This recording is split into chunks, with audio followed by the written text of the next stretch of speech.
प्रिय छात्र छात्राओं, मैं डॉक्टर प्रदीप कुमार गौतम आप सभी के बीच में आज हम लोग समास का अध्ययन कर रहे थे।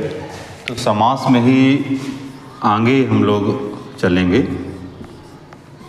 और आज हम लोग जो है कर्मधारय समास और द्विगु समास, ये दो समास हमारे बचे हुए हैं, तो इनका हम लोग क्या करेंगे, अध्ययन करेंगे। तो हम लोग आज देखते हैं कर्मधारय समास। कर्मधारय समास। तो कर्मधारय समास क्या होता है, जब हम लोग देखें तो कर्मधारय समास जो है मूलतः जहाँ पर क्या हो कि उत्तर पद प्रधान हो और उत्तर पद के प्रधान के साथ जिन पदों में उपमेय उपमान या विशेष विशेषण ना, विशेषण या विशेष मतलब आपका आगे पीछे कुछ भी हो सकता है, लेकिन उपमेय उपमान और विशेषण विशेष का संबंध हो जहाँ पर, वहाँ पर आप ये समझ लीजिए कि वहाँ क्या होगा, कर्मधारय समास होगा। तो हम लोग इसकी पहले परिभाषा लिख लेते हैं। परिभाषा क्या होगी, जैसे हम लोग देखें तो जिस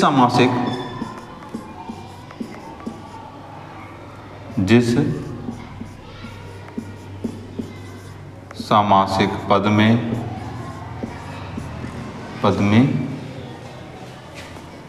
क्या हो, उत्तर पद प्रधान हो, पद प्रधान हो तथा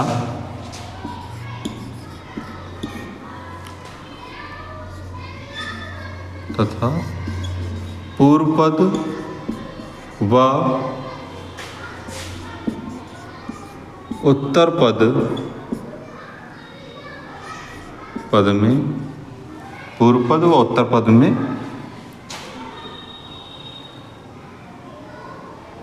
विशेषण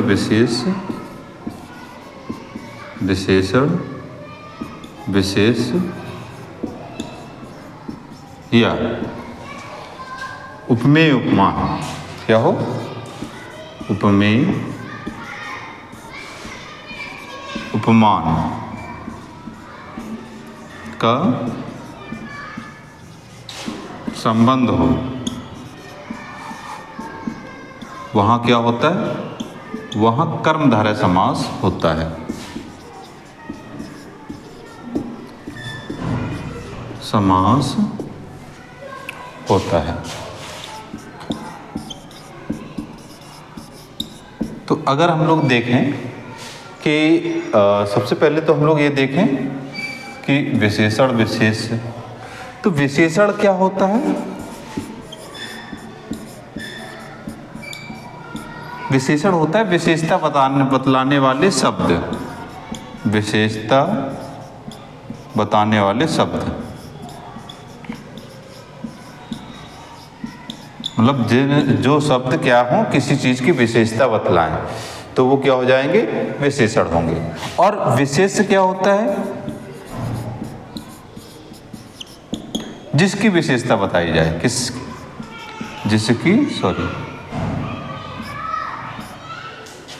जिसकी विशेषता बताई जाए,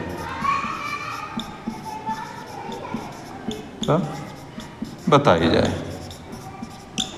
हम लोग जब ये हमें अगर मालूम होगा तो हमें आसानी से जो है क्या हो जाएगा, हमें ये मालूम हो जाएगा कि विशेषण विशेष क्या होता है। और फिर इसके बाद क्या है, उपमेय उपमान। तो उपमेय उपमान क्या है, तो हम लोग अगर देखें उपमेय उपमान को अगर समझने का प्रयास करें तो उपमेय उपमान जो है मूलतः उपमेय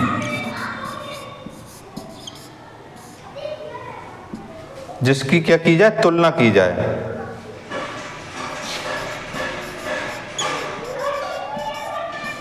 जिसकी तुलना की जाए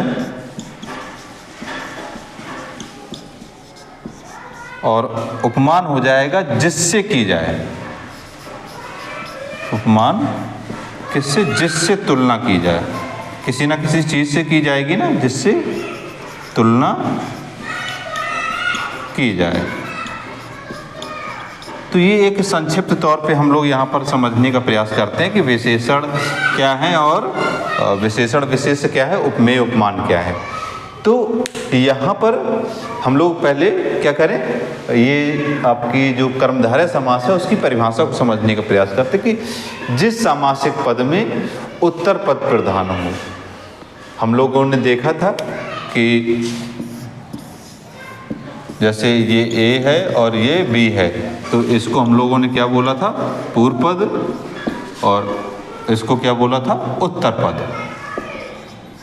उत्तर पद तो क्या है कि उत्तर पद प्रधान हो तथा पूर्व पद व उत्तर पद में क्या हो, विशेषण विशेष उपमेय उपमान का संबंध हो, वहां पर कर्मधारय समास होता है।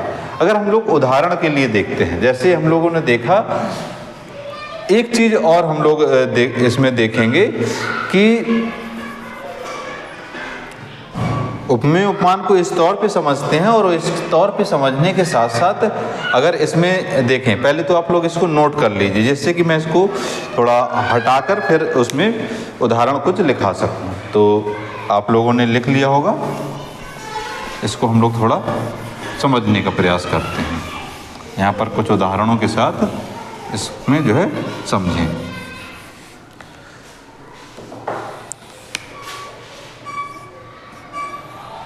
तो आपका जैसे हम लोग पहले उपमेय उपमान के उदाहरण देखते हैं। उपमेय उपमान, तो उपमेय उपमान में जो मूल चीज है वो क्या है कि जो प्रकृति की चीज होंगी, जैसे ये जो प्रकृति मतलब प्रकृति से जुड़े हुए जो शब्द होंगे वो क्या कहलाते हैं, उपमान होंगे। एक तरीके से इसको केवल हम इस अंदाज से समझ सकते हैं। और जो शरीर से संबंधित, मतलब शरीर का कोई अंग हो सकता है, कोई हिस्सा हो सकता है, तो वो क्या हो जाएंगे, वो आपके उपमेय हो जाएंगे। शरीर उपमेय और प्रकृति उपमान। अब हम लोग देखते हैं यहाँ पर थोड़ा उदाहरण। जैसे हमने लिखा चंद्र बदन, तो चंद्र बदन का मतलब क्या है, चंद्रमा जैसा बदन या शरीर। तो चंद्र जैसा, तो चंद्रमा क्या हो गया, हम लोग यहाँ पर अगर देखें तो चंद्रमा क्या है, प्रकृति है,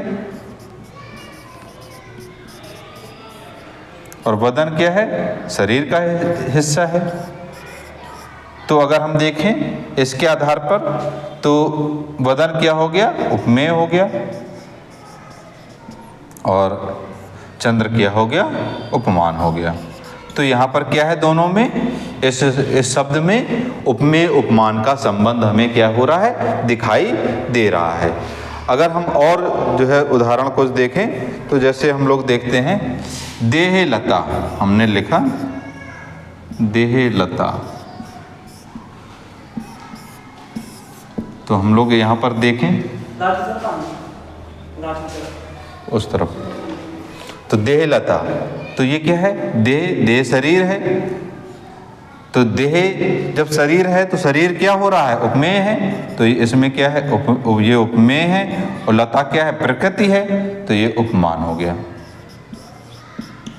तो क्या हो जाएगा, इसमें भी क्या हम लोग देख रहे हैं, उपमेय उपमान का क्या हो रहा है, संबंध हो रहा है।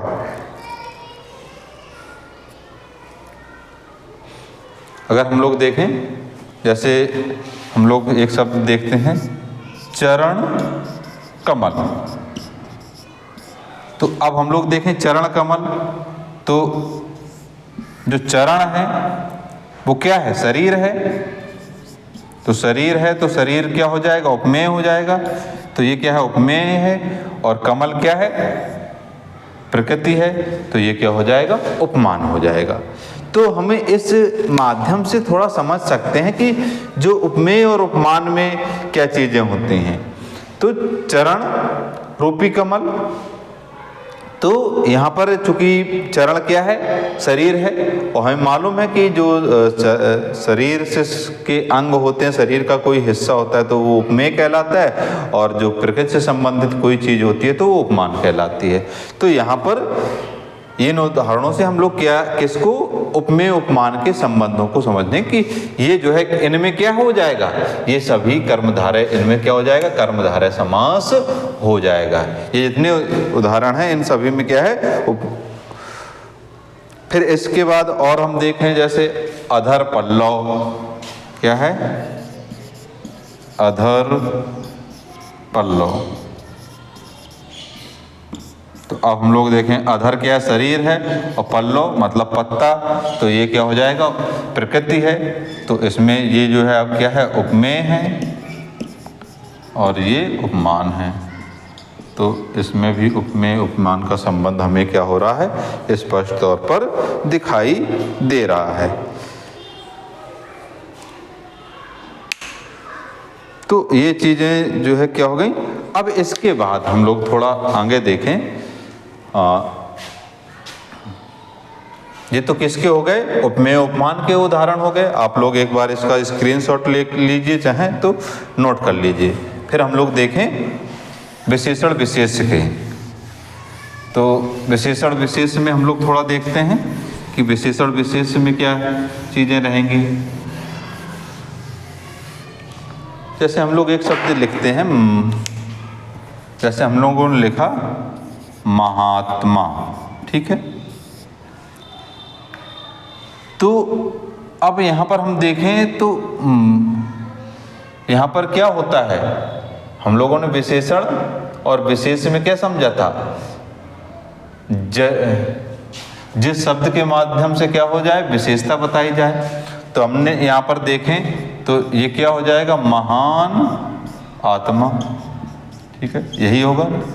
तो अगर हम देखें तो ये शब्द क्या कर रहा है, विशेषता बता रहा है, महान किसकी, आत्मा की। तो ये जो है क्या हो जाएगा, ये हो जाएगा विशेषण, ठीक है, और ये हो जाएगा विशेष। तो इसका मतलब क्या हो जाएगा, अगर हम देखें इसी तरीके से महान राजा, तो महान क्या कर रहा है, विशेषता बता रहा है, किसकी बता रहा है, राजा की बता रहा है। तो ये विशेष हो जाएगा और ये आपका विशेषण हो जाएगा। तो इस तरीके से क्या होगा कि ये आपके जो कर्मधारय जो समास है, इनमें क्या होगा, कर्मधारय समास एक तरीके से जो है होगा। अगर हम इसी तरीके से देखते हैं, देखें जैसे हम लोग लिखें नील गगन, तो हम लोग यहाँ पर देखें गगन कैसा है, नीला है। तो नीला क्या कर रहा है, विशेषता बता रहा है। तो ये क्या हो जाएगा, विशेषण, और किसकी बता रहा है, गगन की। तो गगन क्या हो जाएगा, विशेष। तो ये इस तरीके से क्या हो जाएंगे आपके, इसमें कर्मधारय समास हो जाएगा। हम लोग कर्मधारय समास की परिभाषा को फिर से समझें। जिस सामासिक पद में क्या हो, उत्तर पद प्रधान हो तथा पूर्व पद व उत्तर पद में विशेष विशेषण या उपमेय उपमान का संबंध हो, वहाँ पर क्या होता है, कर्मधारय समास होता है। अभी हम लोगों ने कुछ उदाहरणों के माध्यम से इसको समझने का प्रयास किया। तो निश्चित है कि आप लोगों को क्या हो गया होगा, आराम से आप लोग समझ गए होंगे। अगर हम और देखें उदाहरणों में, तो जैसे आपका नौ युवक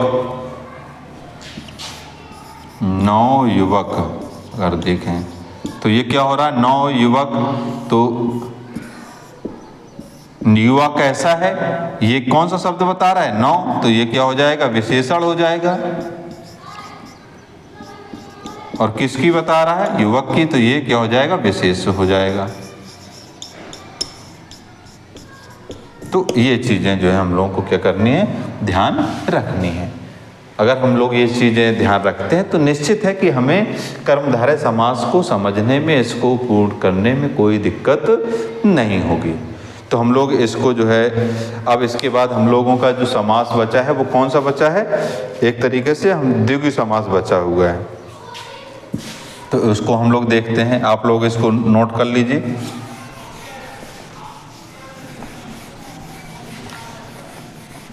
आज हम लोगों का समास का जो टॉपिक है वो हो जाएगा समाप्त। इसके आगे हम लोग अन्य जो दूसरा टॉपिक है उस पर जो है चलेंगे। तो आप लोग लगातार पढ़ते रहिए, अपने नोट्स बनाते रहिए, परीक्षा की तैयारी अभी से करिए, जिससे कि परीक्षा में आप 100% अंक लाने का जो है प्रयास कर सकें। और बाकी अगर कोई समस्या हो तो आप लोग कमेंट्स बॉक्स में जो है, जो वीडियो के कमेंट्स बॉक्स होता है उसमें कमेंट्स ज़रूर कर दें, जिससे कि हम क्या सुधार कर सकते हैं ये हमें जानकारी हो सके। देखिए अब हम लोग कौन सा देखेंगे, द्विगु समास। द्विगु समास, तो अगर हम लोग द्विगु समास को देखें तो द्विगु समास क्या होता है,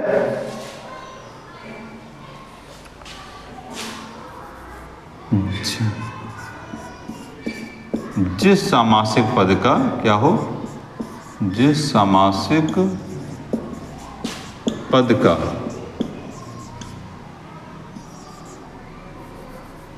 पूर्व पद क्या हो, संख्यावाची हो, संख्यावाची हो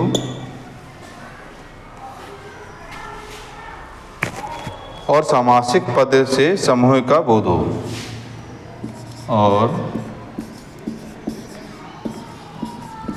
सामासिक पद से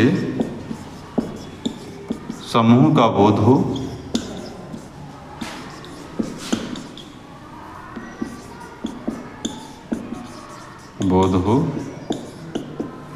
वहां पर क्या होता है, द्विगु समास होता है। वहां पर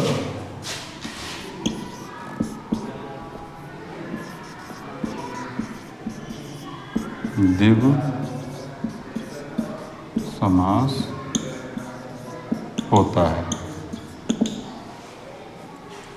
क्या है कि जिस सामासिक पद का पूर्व पद क्या हो, संख्यावाची हो, जिस सामासिक पद का पूर्व पद कैसा हो, संख्यावाची हो, तथा सामासिक पद से समूह का बोध हो, वहां क्या होता है, द्विगु समास होता है। तो ये जो है आपकी क्या हो जाएगी, परिभाषा हो जाएगी। अब इसको हम लोग समझें। बहुत से शब्द ऐसे होंगे जो संख्यावाची भी होंगे लेकिन वो बहुब्रीहि समास के अंतर्गत आते होंगे, तो उनको भी हम लोग देखेंगे। यहाँ पर हम लोग देखें, जैसे हम लोग देखते हैं चौराहा, तो क्या हो जाएगा, 4 राहों का समूह, मतलब 4 रास्तों का क्या हो, समूह है, तो चौराहा हो जाएगा, 4 राहों का समूह।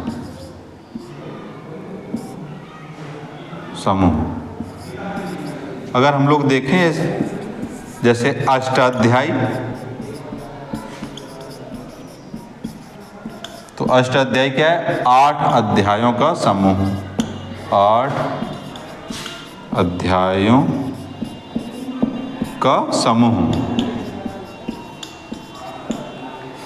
ये जो है आपका जो द्विगु समास है, ये बहुत ही सरल है, इसको बड़े आसानी से समझा जा सकता है, बड़े आसानी से किया जा सकता है। बस थोड़ा सा क्या करना है, हमें अपने मस्तिष्क को खुला रखना है। अगर हम उदाहरणों में देखें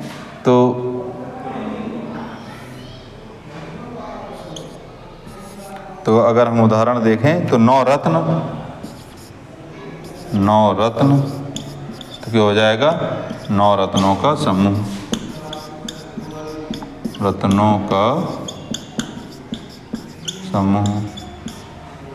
अगर हम लोग और देखें तो पसेरी, क्या है, पसेरी, तो पसेरी से हो जाएगा 5 शेरों का समूह, 5 शेर। देखिए अब पसेरी नहीं बोलते हैं, पहले एक किलो को एक पसेरी एक शेर को, मतलब शेर का मतलब वो शेर नहीं है, ये जो रा वाला जो हम लोग सकते हैं ना, ये वाले सा से है। तो हम लोग देखें पसेरी तो क्या हो जाएगा, 5 शेरों का समूह। इसका मतलब पसेरी से तात्पर्य 5 किलो से होता है। अगर हम आगे और देखें तो हो जाएंगे अठन्नी। अठन्नी चवन्नी आप लोगों ने पता नहीं सुनी है कि नहीं सुनी, अठन्नी। हमने अठन्नी चवन्नी की खूब कंपटें खाई हुई हैं। अठन्नी तो क्या हो जाएगा, 8 आनों का, क्या हो जाएगा, 8 आनों का समूह, समूह। तो ये जो है क्या हो जाएंगे, इस तरीके से आपका द्विगु समास हो जाएगा। उदाहरण बहुत ढेर सारे हैं, उदाहरण आपको किताबों में भी मिल जाएंगे। यहाँ पर हम लोगों को मूल तौर पे परिभाषा समझनी है और उसको समास मूलतः है क्या, द्विगु समास क्या है, कर्मधारय समास क्या है, इनको गहराई से समझने का प्रयास करना है। तो आज हम लोगों ने कर्मधारय समास और द्विगु समास, इन दोनों समासों को पढ़ा। इसके पहले हम अगर देखें तो हम लोग आपका अव्ययीभाव समास, तत्पुरुष समास, द्वंद्व समास, बहुब्रीहि समास, इन समासों का अध्ययन कर चुके हैं। तो उसके लिंक मैं आपके डिस्क्रिप्शन बॉक्स में जो है क्या कर दूंगा, पेस्ट कर दूंगा। तो वहाँ से आप लोग जो है उन वीडियो को भी देख लीजिएगा, जिससे कि आप जो समास है उसको समग्र अध्ययन कर सकें। इसके साथ वीडियो आपको अच्छा लगे तो चैनल को लाइक, सब्सक्राइब और शेयर करना ना भूलें।